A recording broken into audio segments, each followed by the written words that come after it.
how do you sum up your feelings? How do you explain the errors that you made this evening? Yeah, it's of course difficult to explain.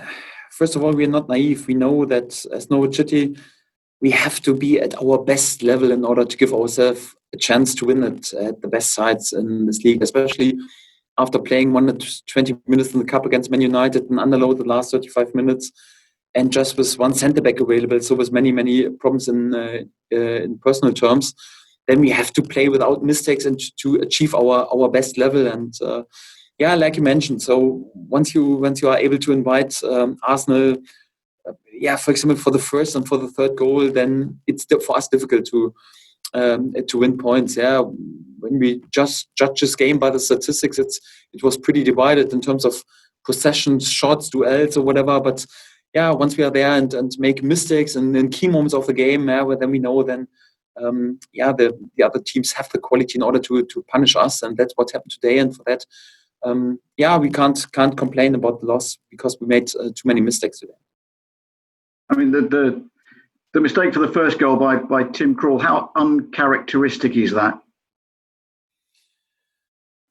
Yeah, it's a bit of a sign of the season because I don't blame Tim at all. So he plays a fantastic season, is outstanding, great leader in our room. I think probably our most consistent player, and I'm totally happy that we have him. And even he is allowed sometimes to be involved in the goal or to be there with a mistake. So that's we are all human beings, and sometimes even one of your most consistent players is there. Of course, it didn't help that much in a situation where we are struggling already in individual terms, and it didn't help us in this game. So without any doubt, of course, it was a crucial moment. But like I said before, so even Tim is then sometimes there was a mistake, and he's self-critical as well. He knows this, and of course, it was a big problem for this game today. And I got the feeling was a bit the same in the second half. Yeah, we were 0-2 back. Showed good reaction in the beginning of the second half. Martinez with some outstanding saves, and we're pretty close to score the first goal, to be back in the game, and then anyhow, we assisted to their third goal, and of course the game was done. So I think the mistakes, is the main topic of the story today, and for that we have to say we didn't play or we had too many mistakes today, and in key moments in order to be capable to win some points. How damaging a defeat might it be? Is it going to be difficult to pick the players up after this?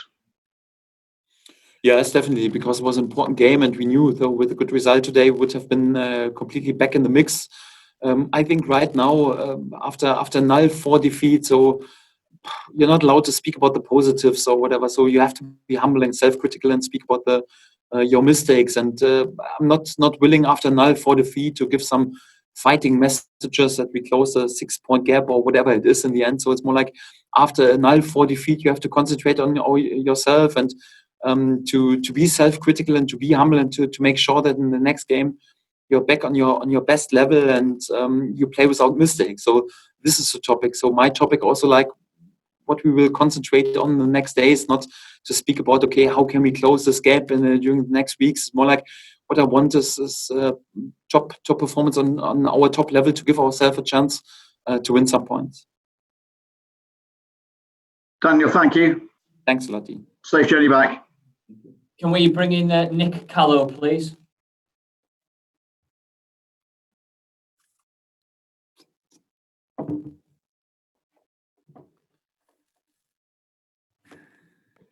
Thank you, Matt. Sorry for the delay there.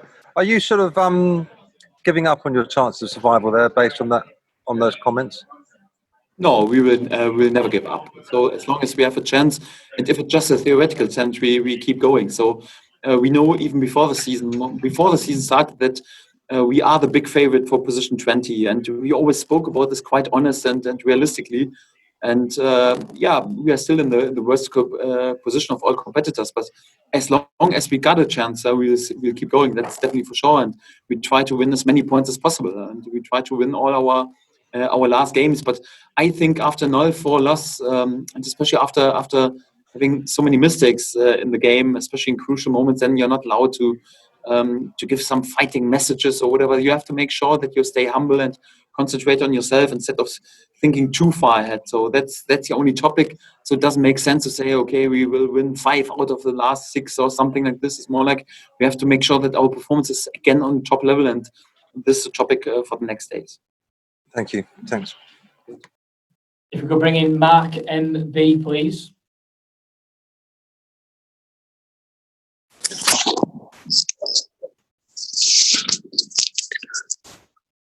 Hi there, Daniel. Hi.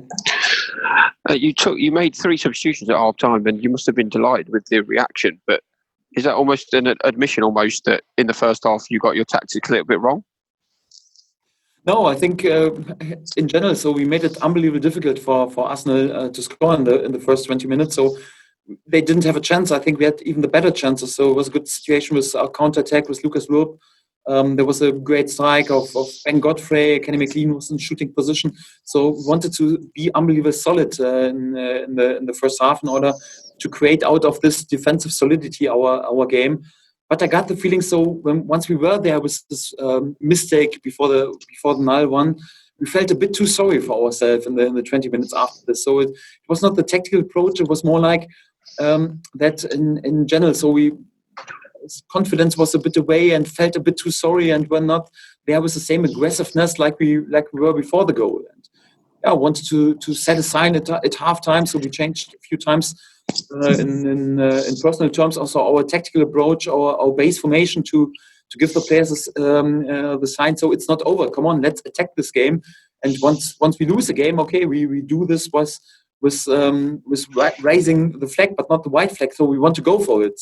And this was also a sign, and I was pretty light with the reaction, and we're pretty close to get this first goal to be back in the game. But then sadly, it was another crucial mistake when we more or less assisted to their third goal, and after that, of course, the game was over, and the belief was then away, and the last minutes were just in order to make sure that we don't concede more goals. So in general, our mistakes were more or less like the key topics in this game before the first, and especially the third goal. And that was the topic today. I know you can't do anything about the mistakes, but we're sat just behind you in the press box today, and you seemed a couple of times to be quite upset with some of the refereeing decisions. I just wondered, especially for the penalty call down this end, just what you made of the performance of the referee today.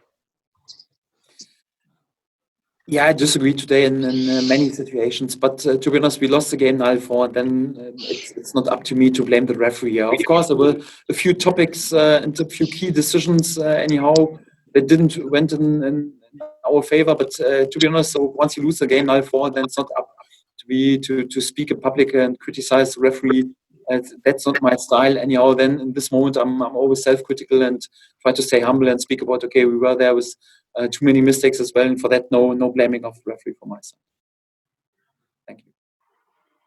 Okay, can we bring in Paddy Davids as well, finally? Hi, Daniel.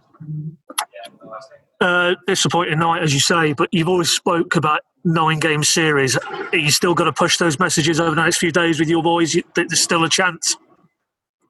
Yes, there's still a chance, but in this best of 9 series, we're now 3 back, and we know though it's unbelievably difficult. But like I said before, so as long as we have a chance, we'll keep going. And as long as we have a theoretical chance, we keep going. We know that right now there are some games also against opponents who are more or less on our level, perhaps also in the league, and there will be some crucial games. But I think we don't have the right today to speak about too confident about our chances or whatever. I think once you lose the game 9-4, then you always have to be self-critical and humble and speak about, okay, what can we improve in order to play with less mistakes, and especially in crucial moments. We knew that it was, of course, today a difficult game, especially after 120 minutes against Man United, just one centre back available. So there are many reasons why we could feel sorry for ourselves. But I want us more to be self-critical and also to look in the mirror and say, okay, listen, we were not on our top level in terms of concentration in the key moments of the game, and